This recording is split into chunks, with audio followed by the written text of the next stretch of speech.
Bueno, pues muy buenas tardes, buenos días, buenas noches a aquellos que nos estén escuchando en este momento. Me permito presentarme, soy el profesor José Macario López Valderas. Actualmente estoy como miembro activo de la Asociación Nacional por la Inclusividad Educativa en México.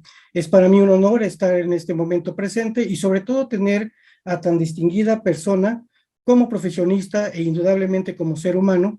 Y en este caso tenemos a la doctora Patricia Ganem Alarcón, la cual ha sido para nosotros un miembro activo también de la Asociación Nacional por la Inclusividad Educativa en México, y yo creo que en este momento nos va a poder permitir en una entrevista que hemos tratado nosotros de ir conjugando para que nos pueda arrojar algunas ideas, algunos puntos que yo creo que son muy importantes y que muchas veces los dejamos pasar desapercibidos, precisamente porque la dinámica social, la dinámica laboral, la dinámica profesional no nos permite, sobre todo, centrarnos en cuestiones tan vitales y tan importantes como es la educación. Y sobre todo la inclusividad, que es una parte fundamental en esta parte de la educación y que es uno de los objetivos y propósitos fundamentales de la NIEM.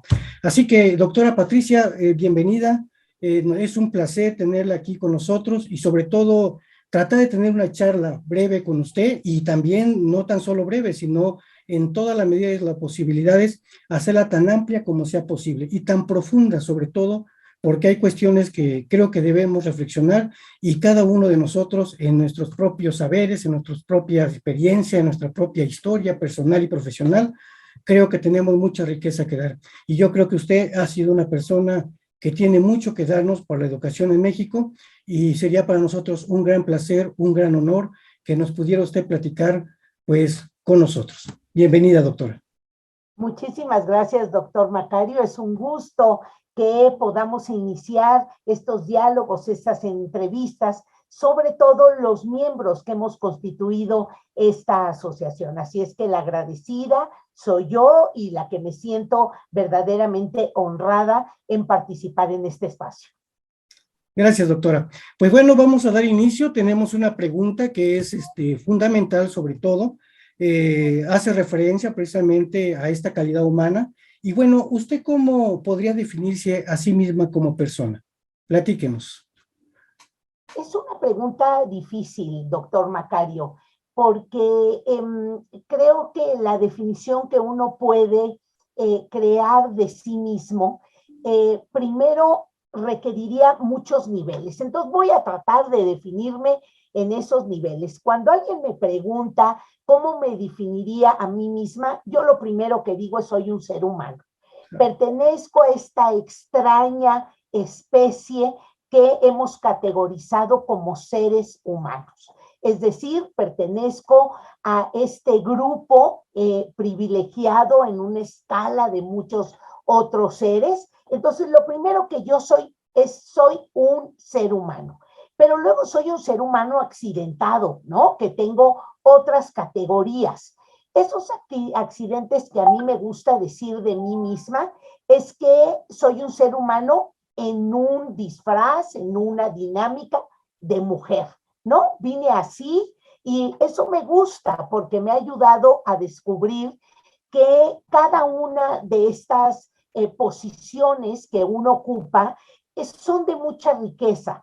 Ser mujer implica tener una visión más tolerante, una visión más incluyente, una visión más bondadosa, más estética, y esas cualidades de esa funda en la que yo nací me gustan. Y mis labores, otras labores que yo realizo, me gusta enfocarlas desde esa visión, desde ese ser, un ser humano, mujer, y luego digo que soy mamá, la actividad, la labor, la función de haber sido mamá, haber sido, porque ahora mi hijo ya no está conmigo, no realizo tantas acciones en relación a eso, pero me hizo dimensionar la posibilidad de educar de una manera distinta.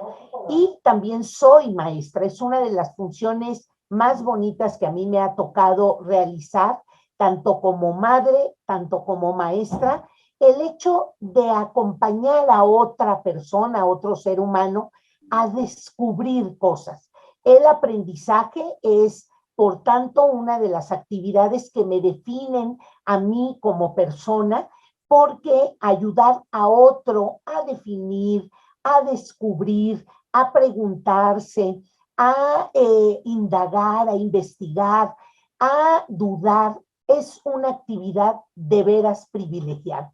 Entonces, si usted me pregunta cómo me defino, pues soy un ser humano que vengo en una funda de mujer y que me ha tocado desarrollar funciones tan importantes como la de ser madre y la de ser maestra. Así me defino. Muchas gracias, doctora Patricia.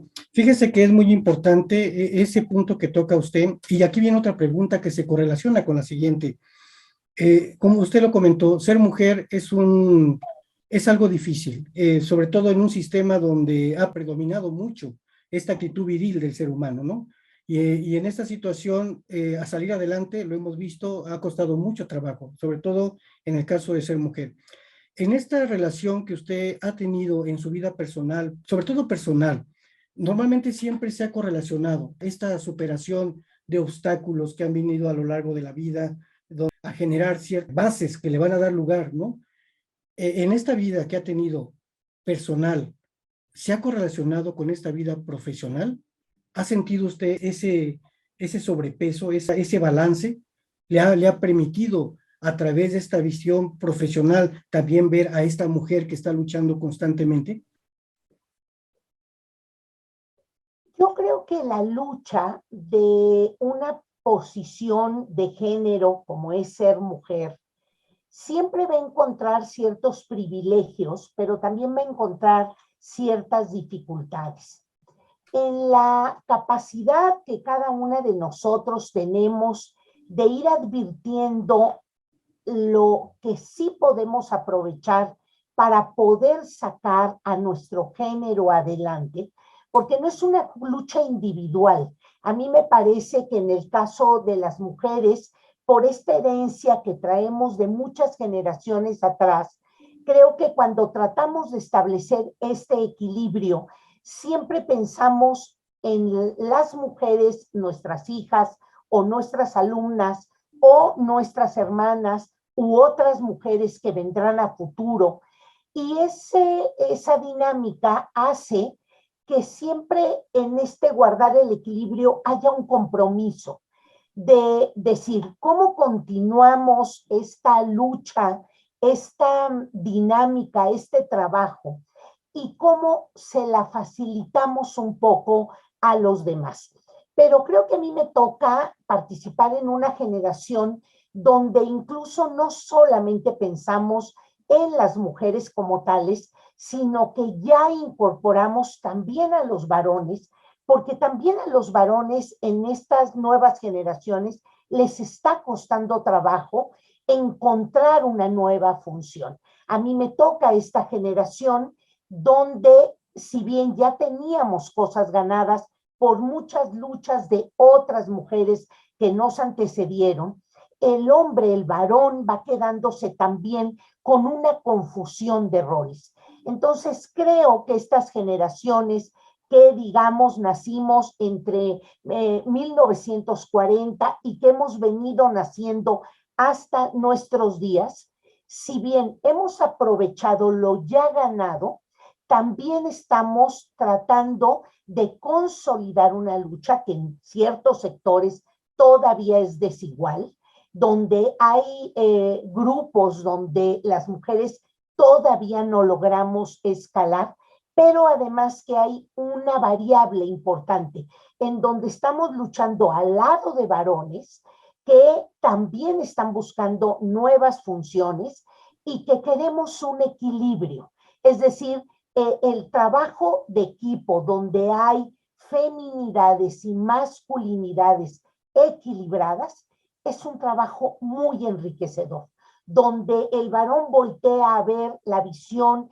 de la feminidad, pero además también adopta estas visiones de estética, más de emotividad, de elementos que incorporan la paciencia y de mujeres que también vamos adoptando masculinidades como la resistencia, el valor, el diálogo, la argumentación, como algunas de estas tareas, funciones, habilidades que se habían quedado más masculinizadas.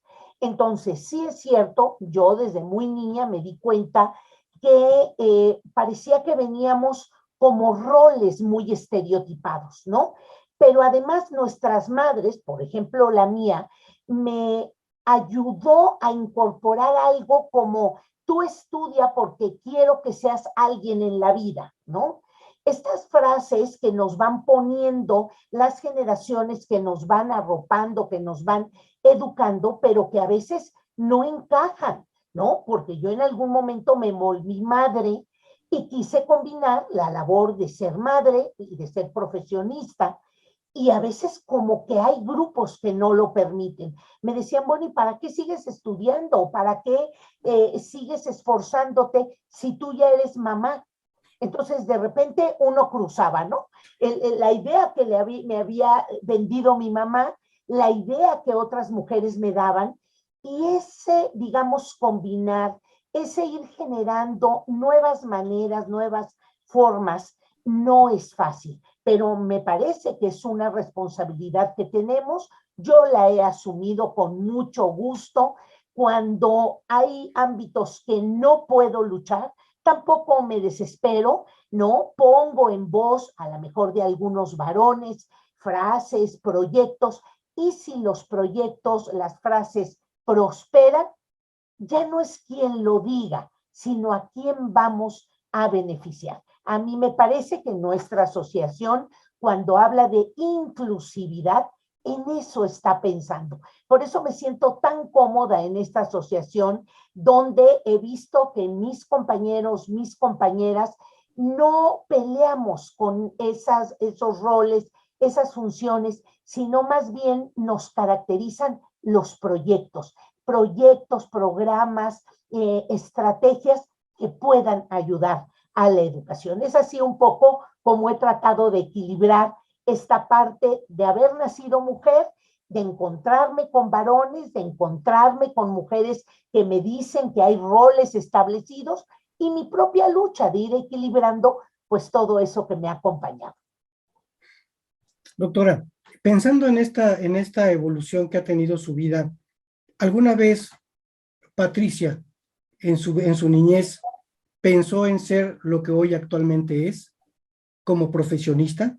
Y aquí inserto también la pregunta, ¿cuál es su experiencia profesional?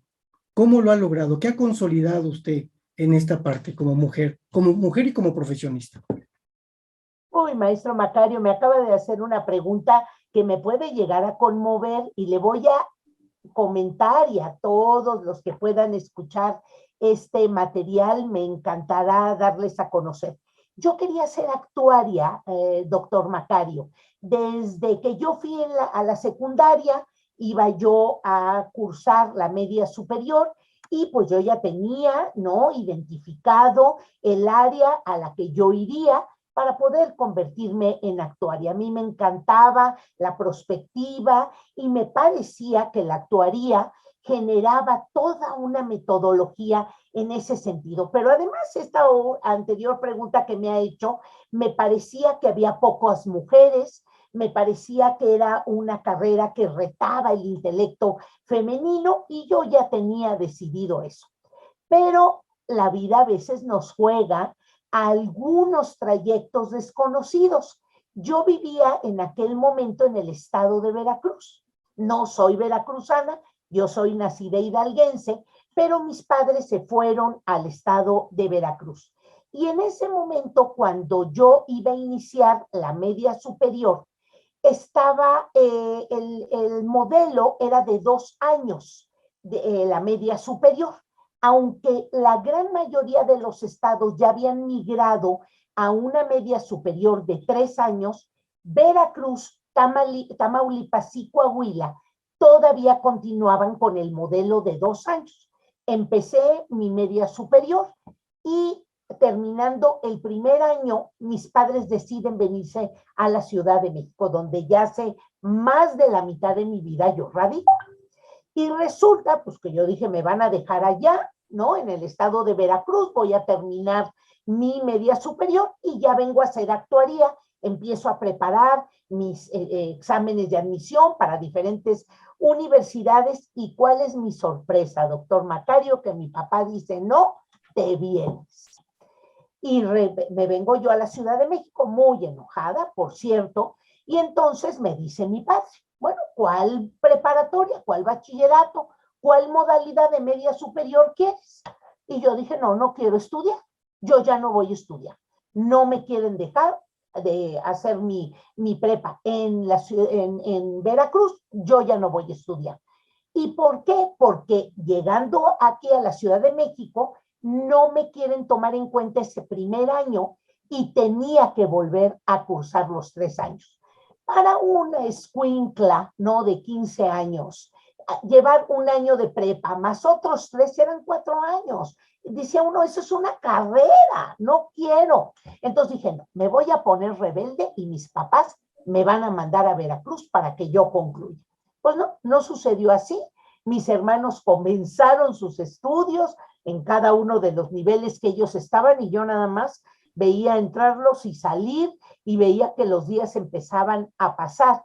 Y mi madre, ¿no? Una tarde se sienta conmigo y me dice, hija, no seas tonta, estudia una carrera corta. Imagínese, doctor Macario, para las ínfulas de una futura actuaria, ¿qué significaba una carrera corta? Y le pregunto a mi madre, oye, ¿qué es eso, mamá? Mira, estudia secretaria bilingüe. Bueno, yo casi me azotaba, ¿no? Yo decía, secretaria bilingüe, yo, eso no me gusta, ¿no? Me imaginaba en un escritorio. Ay, no, no, no, yo decía, no puede ser eso. Bueno, enfermera. Si bien la carrera de medicina algún día me llamó la atención, para mí era muy diferente ser médico de ser enfermera, ¿no? Entonces, la verdad es que no me cuajaba, no, no, eso tampoco. Oye, sé trabajadora social. Anteriormente ni la carrera de enfermería ni la de trabajo social eran licenciaturas, eran carreras técnicas. Y le pregunté, mamá, ¿qué es eso? Me explicó, dije, ay, no, no, no, no, no, eso no me gusta. Y entonces mi madre, muy inteligente, me dice, ¿por qué no eres maestra? Oh, yo decía, maestra, en la vida, doctor Macario, jugué ni a la escuelita, ni a los cuadernitos, ni a los trastecitos, esos no eran mis juegos. Entonces, imagínese ser maestra, pero mi mamá añade, dice, mira, hija, ahorita el programa que llevan de docencia, tienes la carrera de maestra, pero además te dan el certificado de prepa. Y después de ahí te sigues con la carrera. La verdad es que me sedujo la propuesta de mi madre, me inscribo a la normal y me pasa algo muy chistoso. Repruebo una materia el primer mes y ni se van a imaginar cuál materia fue. Repruebo educación física. Y repruebo educación física porque había que hacer un álbum de papiroflexia. Yo como no estaba dispuesta a hacer absolutamente nada, yo todavía seguía en mi posición de rebelde, ¿no? Todo lo que era preparar, recortar, pegar, no lo hacía. No, si era un examen, como ya traía yo conocimientos de un primer grado de media superior, la verdad es que las cosas me hacían fáciles. Y reprobé educación física. Cuando nos entregan las primeras calificaciones y veo aquel 5 en mi boleta, la verdad es que sí me dio vergüenza conmigo misma. Y dije, Patricia, ya estás aquí, ¿no? Pues ve haciéndolo. Y conforme fueron avanzando los meses, fui entendiendo que la docencia supera a la actuaria, la verdad. Me fui enamorando de la carrera, me involucré de tal forma que incluso cuando mi graduación y mi madre ve mi título y ve mi certificado de media superior, me dice, ¿ahora a qué universidad quieres ir? No, ahora voy a hacer pedagogía, mamá, y voy a seguir trabajando en ese sentido.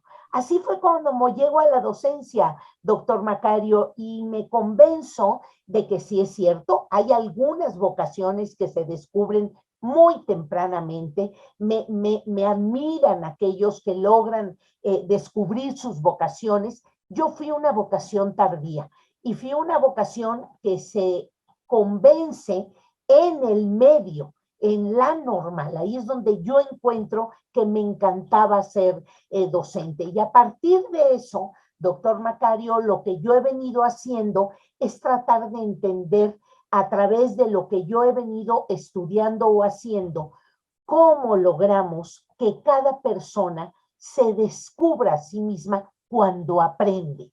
Porque el hecho, el proceso de aprender es el fenómeno más humanizante que hay, porque nos vuelve libres, porque nos convence de nuestras capacidades, porque nos ayuda a marcar nuestros destinos. Es así como llegué a la docencia, doctor Macario.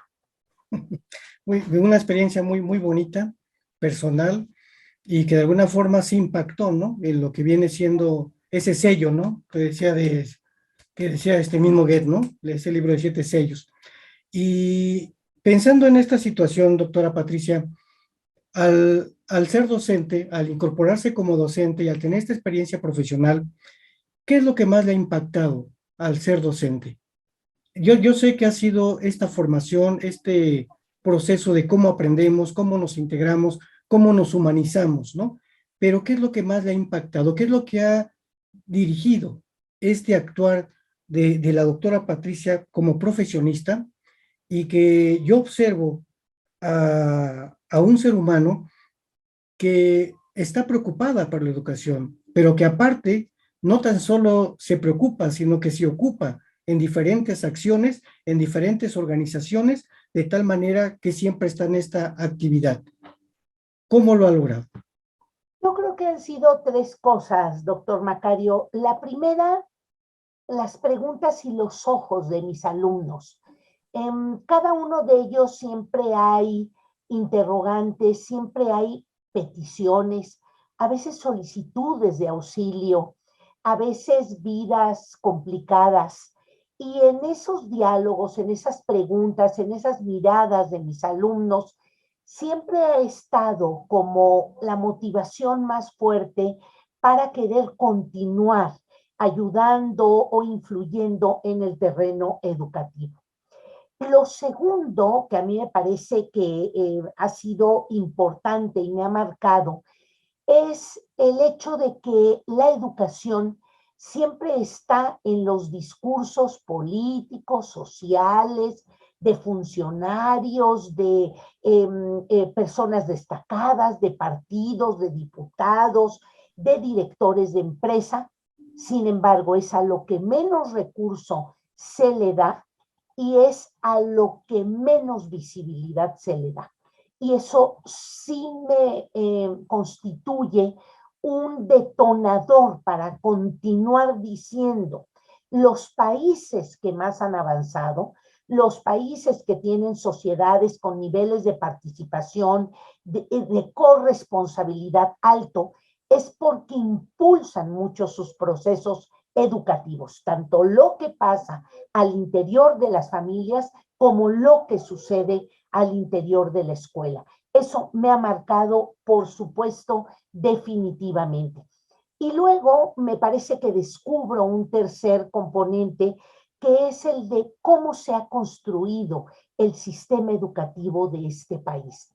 Es una historia interesante, es un proceso de mucha lucha, de maestros que nos han antecedido y que ahí en un terreno donde no había nada, construyeron una escuela, convocaron a una comunidad, convencieron al alcalde en su momento y fueron construyendo una escuela que hoy ya tiene muros, por pizarrones, pero que atrás hay 30, 40, 50, incluso hasta más años de lucha para que hoy seamos más de 230,000 escuelas a nivel nacional, pero que ha habido una lucha enorme.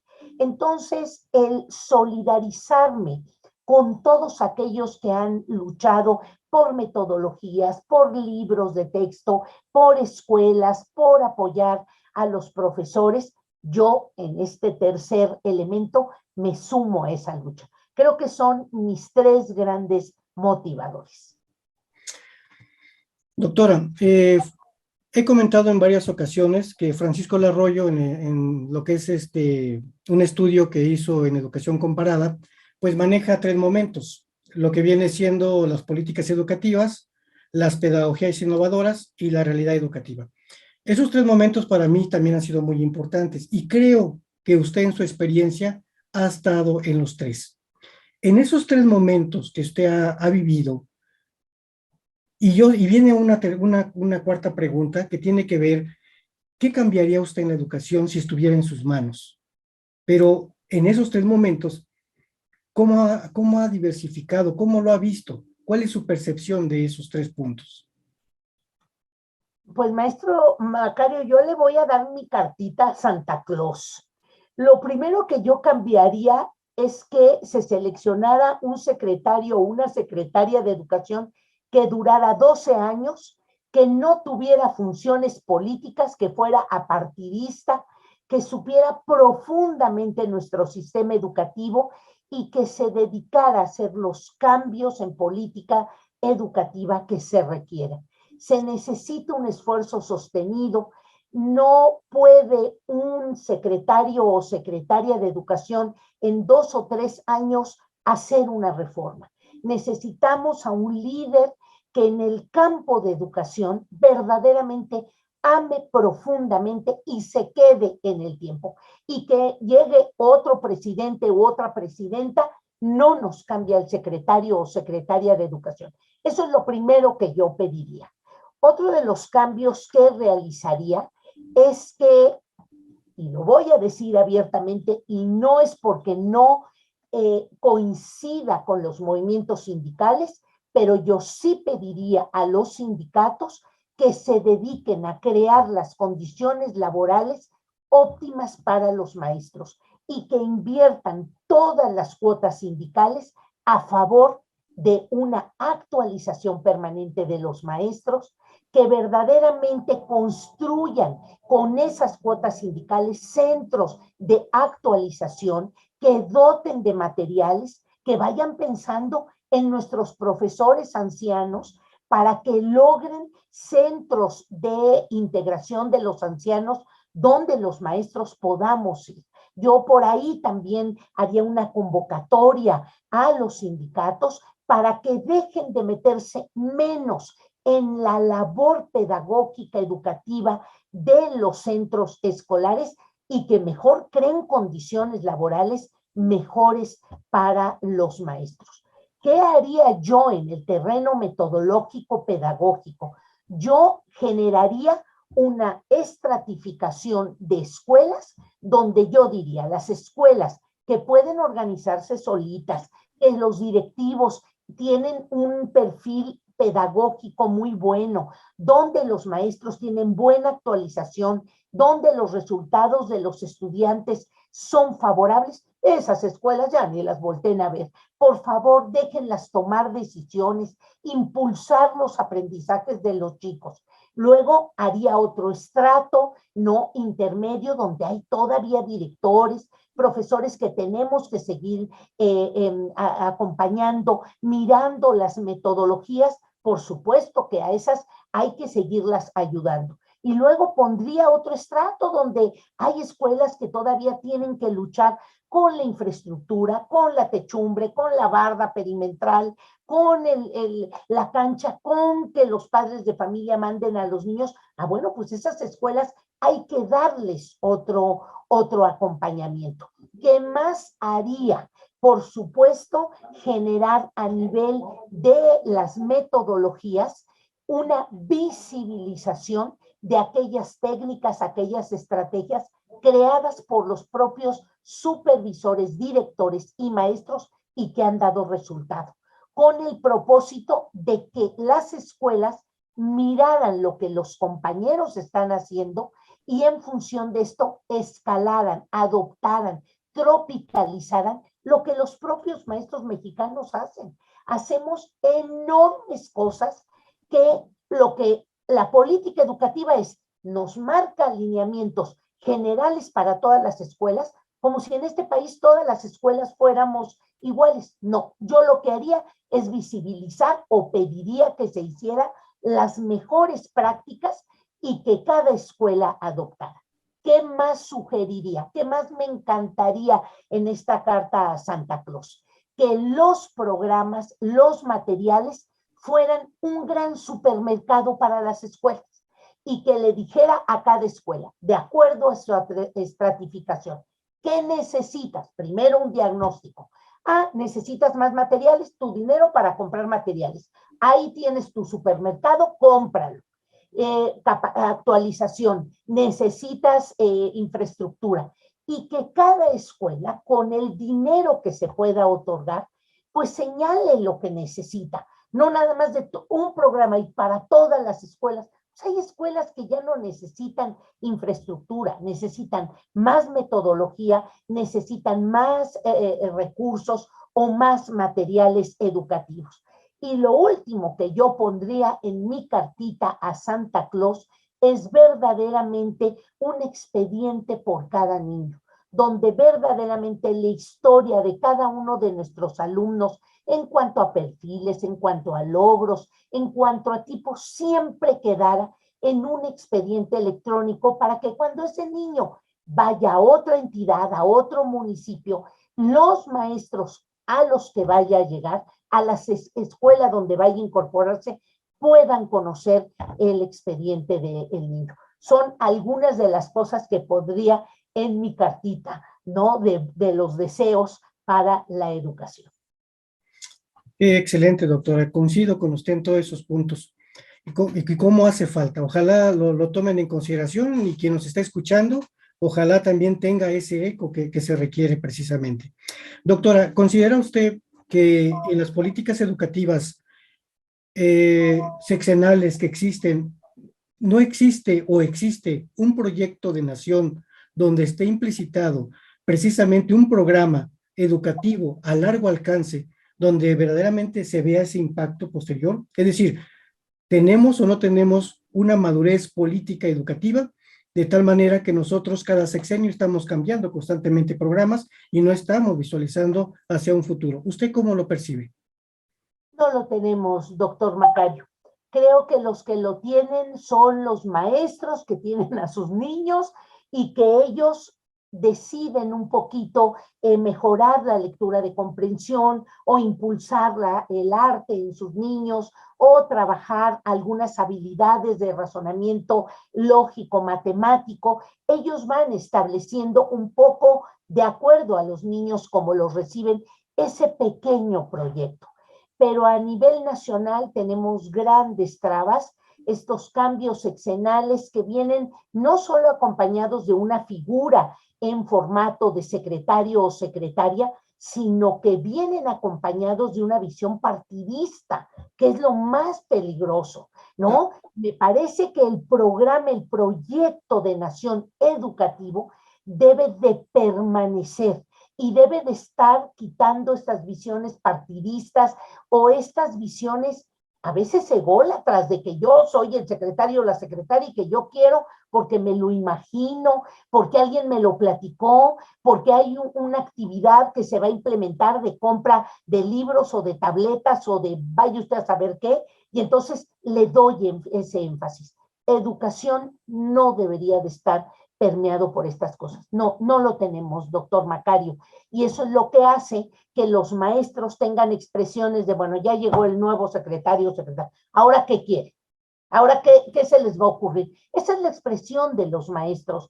Y justo eso es lo que los tiene cansados. Creo que deberíamos de establecer una línea. Ya se ha comprobado que no hay ni modelos buenos ni modelos malos, sino modelos sostenidos en el tiempo que se evalúan, que van madurando, que van cambiando algunas aristas y que el principal motor es ver que nuestros alumnos aprendan. No tenemos, doctor Macario, ni un sistema de evaluación que nos permita decirnos con franqueza, con honestidad, qué pasa dentro de los procesos de aprendizaje. y eso nos empobrece en nuestro modelo y en nuestras escuelas. No, la respuesta que yo tengo es definitiva. No lo tenemos. Doctora, también hay un punto muy importante que es álgido, que tiene que ver entre las iniciativas privadas y las iniciativas públicas. Pareciera que de acuerdo al contexto sociopolítico que exista, hay una lucha, ¿no? Y hay incluso en esas políticas, pues un desplazamiento de lo privado y de lo público, pero no se están uniendo para fortalecer este proceso educativo en México.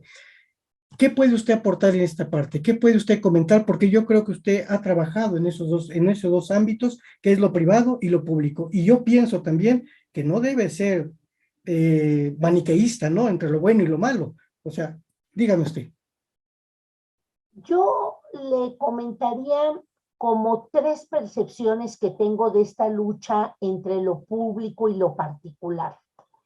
Primero, en los tipos de sostenimiento. Esa es una primera cosa que se nos viene a la cabeza. Y a mí me ha tocado ver padres de familia que hacen un enorme esfuerzo por tener a sus hijos en escuelas particulares, porque el horario es más amplio, porque enseñan idiomas, porque las instalaciones generan un ambiente, digamos, más cordial para el aprendizaje, donde los chicos se socializan con otras experiencias. Y eso hace en el imaginario de los padres que consideren que hay una mejor educación. Sin embargo, eso no establece la mejor educación. Yo he visto también escuelas públicas que verdaderamente son destacadísimas en el desarrollo de habilidades, pero en la percepción social sí hacen una incisión, por lo que yo consideraría que no deberíamos de hacer esas diferencias.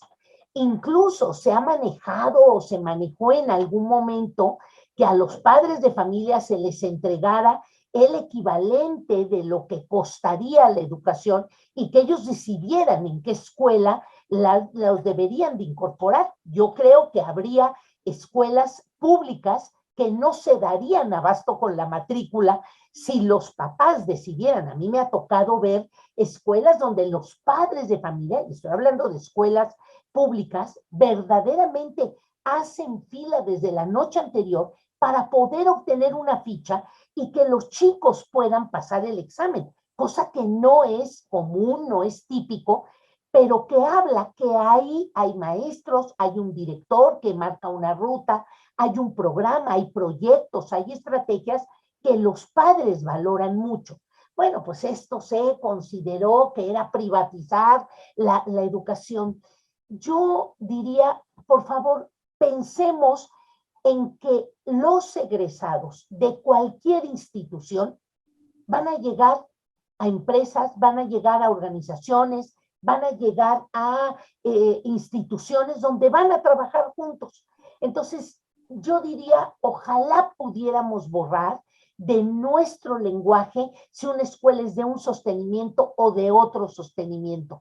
E incluso he visto en otros países que la escuela pública es de mejor calidad que la escuela particular. Entonces, no hay luchas en este primer renglón que quiero mencionar. Por supuesto, los papás ni se lo plantean. O sea, van a escuelas particulares los chicos que vienen de algunas embajadas, aquellos muchachos que vienen con algún retraso. Fíjense cómo en otros países se ve esto. A mí me parece que este señalamiento ha sido terrible. A mí me parece que tenemos que hacer mayores esfuerzos por apoyar a todos los tipos de escuela y que todas las escuelas tengan el mismo nivel, sin decir este es confesional o este es de un modelo alemán o americano o japonés o esto es particular o este es una escuela técnica o eso debería de borrarse. Todas nuestras escuelas, independiente del sostenimiento o de la modalidad, deberían de ser de altísimo nivel. Y que los papás dijeran, pues esta es la que me queda más cerca o que pudieran decir, bueno, yo sí quiero incorporar a mi hijo en una secundaria técnica, por ejemplo, porque las habilidades que ahí les enseñan van orientadas a algo que ya mi hijo descubrió como una, digamos, vocación, pero que fueran esos criterios y que no fuera ese tema de lo público y lo privado. Voy a cometer una indiscreción, no voy a decir de quién, pero hubo un personaje empresarial muy connotado en nuestro país que llamó a un especialista, de ninguno de los dos voy a mencionar el nombre, y le dijo, a ver, dígame usted, ¿cómo cambiamos la educación en este país? Y les voy a decir lo que contestó este investigador. El día que los empresarios manden a sus hijos a escuelas públicas, la educación de este país va a cambiar. Con este quisiera terminar mi comentario de este primer nivel.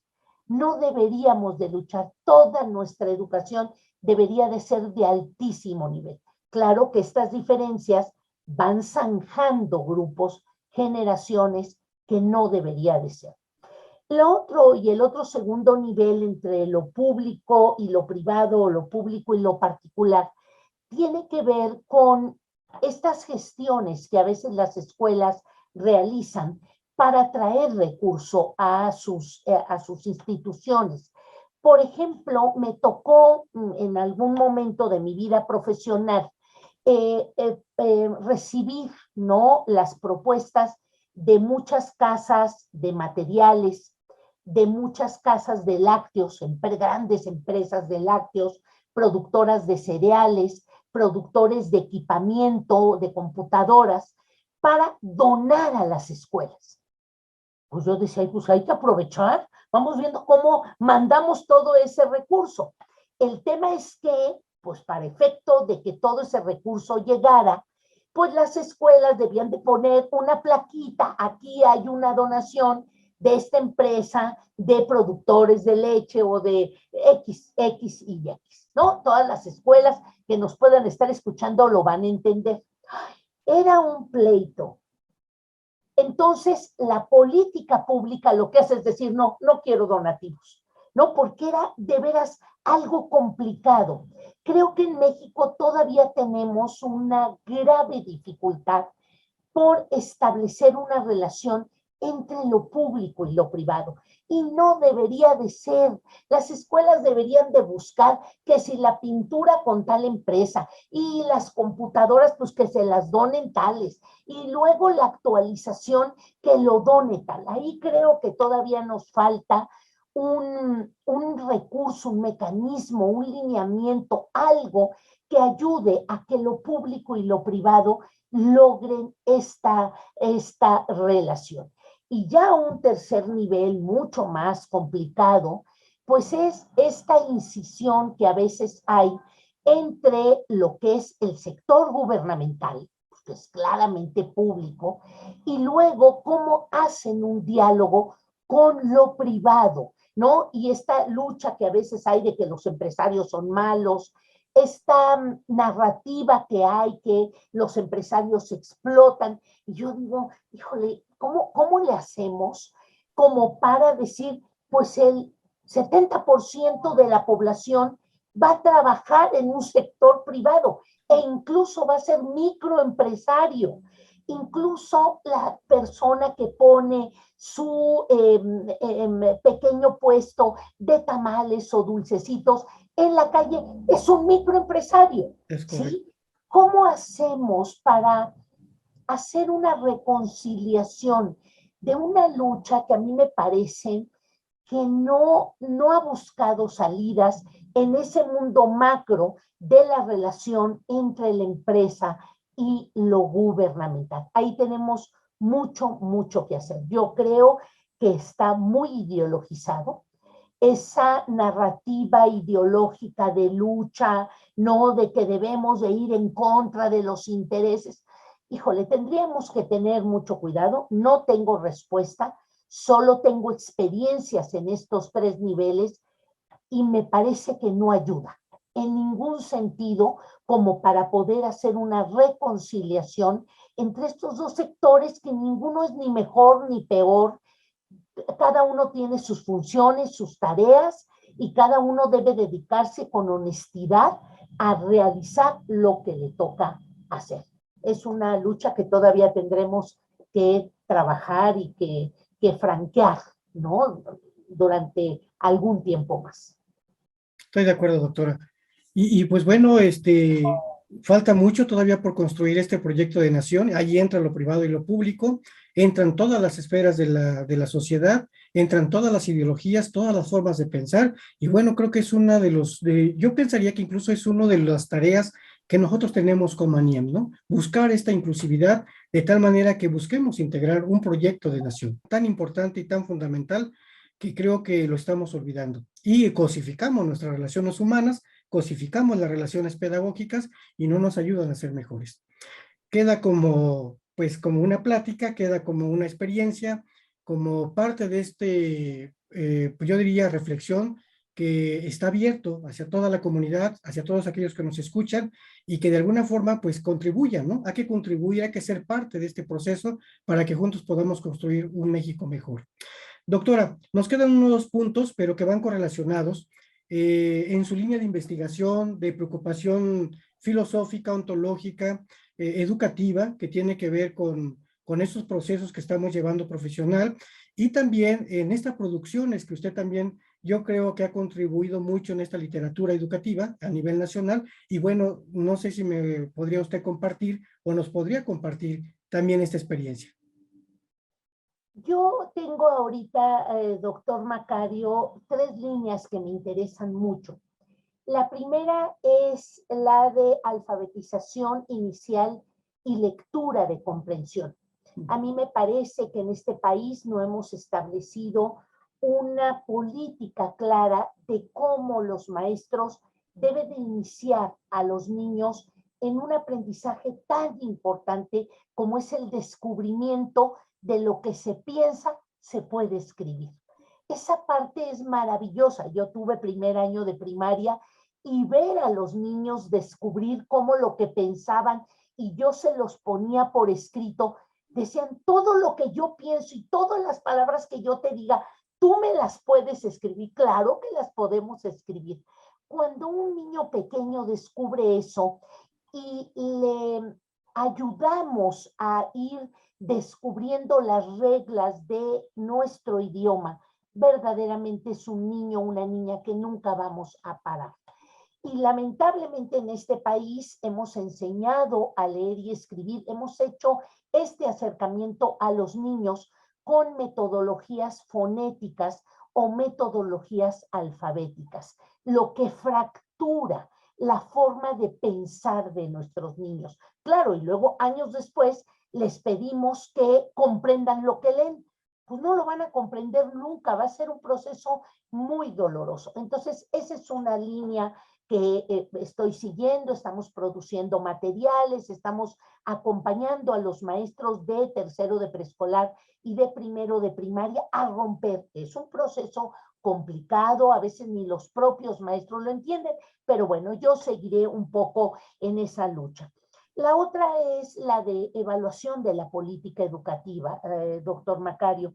Mientras no evaluemos los programas, el impacto de una política educativa y veamos qué sí es bueno, veamos qué se necesita mejorar, difícilmente vamos a poder verdaderamente ayudar a la educación en este país. Entonces estoy metida actualmente en una evaluación, estoy haciendo cortes por años, por quinquenios, por sexenios, de cómo ha avanzado el rezago educativo, la matrícula, la cobertura, la infraestructura, el rendimiento escolar, para ir tratando de descubrir verdaderamente en qué hemos avanzado y en dónde todavía tenemos enormes retos que enfrentar.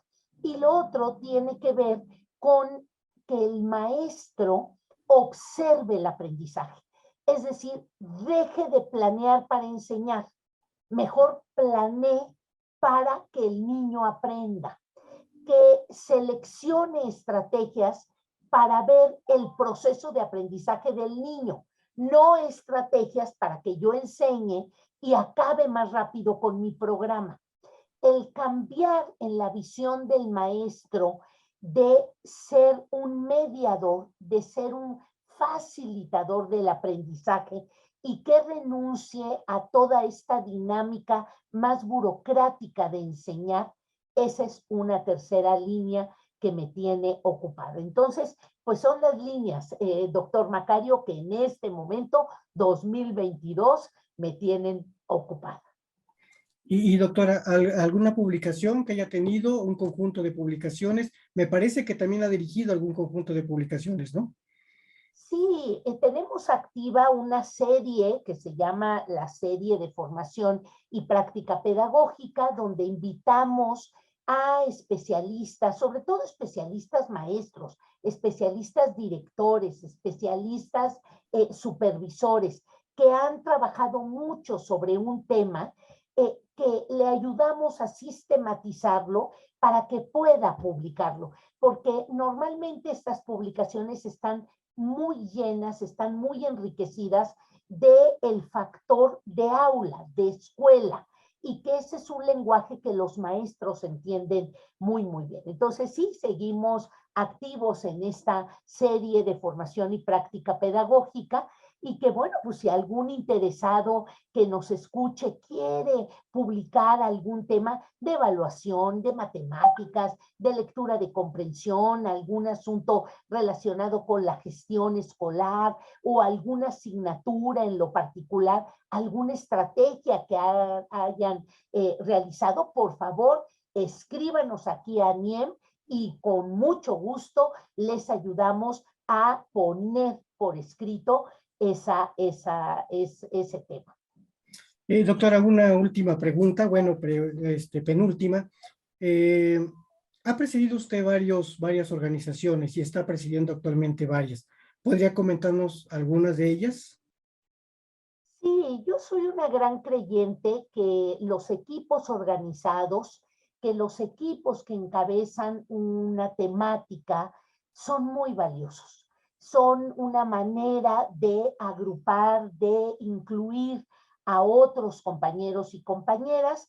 Yo empecé por mi propia organización, con Grupo Loga, pero de ahí fui ayudando a fundar otras e incluso actualmente pues me encuentro aquí con ANIEM, también estoy participando con otra organización que se llama Mujeres Unidas por la Educación. Son muchas funcionarias, muchas ex investigadoras o investigadoras, son muchas académicas que pertenecen a diferentes universidades o centros que estamos preocupados por el tema de educación. También pertenezco a Educación con Rumbo y a Suma por la Educación, más bien organizaciones que tienen que ver con el tema de incidencia en política educativa.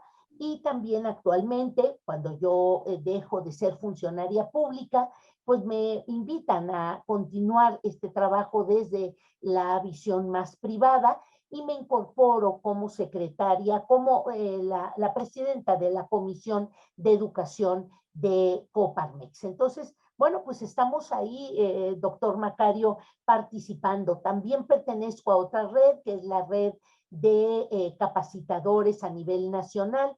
Ahí estamos más de 31 organizaciones que damos actualización y cada vez que me invitan a una, yo no sé decir no, es un no que no me sale todavía, porque me parece que desde estos grupos se conocen otras instancias. Ahorita en ANIEM lo que estamos haciendo es ayudar a algunas entidades, traemos el proyecto del Estado de México y de Nayarit, y de veras nos gusta muchísimo apoyar. Me parece que es una gran plataforma el pertenecer a organizaciones de la sociedad civil. Sí, claro que sí, doctora, lo comparto con usted. Y pues, doctora, siempre va a haber temas pendientes, ¿no? Que van a quedar en el tintero y que de alguna forma, pues en otros momentos los vamos a ir trabajando. Doctora, algunas últimas palabras, no, bueno, penúltimas, ¿no? Nunca van a ser las últimas. Algunas palabras que usted considere que son oportunas, necesarias, algún mensaje que usted quiera, pues mediar. Adelante, doctora. Nada, decirle a los supervisores, a los ATPs, a los directores, a los maestros que escuchen este mensaje, que nos escriban y que nos digan qué necesitan. Aquí en ANIEM somos varios los que integramos este grupo y nos encantará ir a dar una charla, darles algún comentario, recomendarles alguna literatura, ir a ver sus buenas prácticas, hacer entrevistas a los maestros, es parte de lo que nosotros hacemos. Con eso me gustaría terminar esta entrevista, doctor Macario, pidiéndole a nuestros escuchas que nos escriban a NIEM para ir haciendo este grupo más grande. Y aquellos maestros, aquellos directores y supervisores que quieran sumarse a este grupo, aquí estamos y los estamos esperando.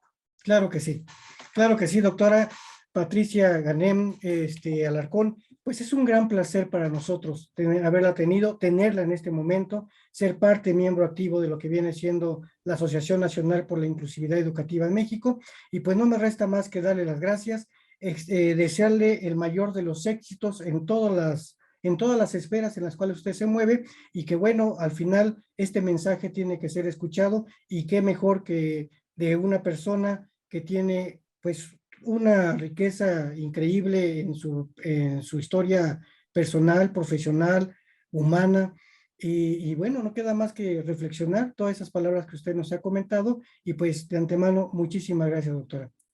Gracias a usted, doctor Macario, y de veras es un honor participar en esta asociación. Muchas gracias. Gracias, doctora.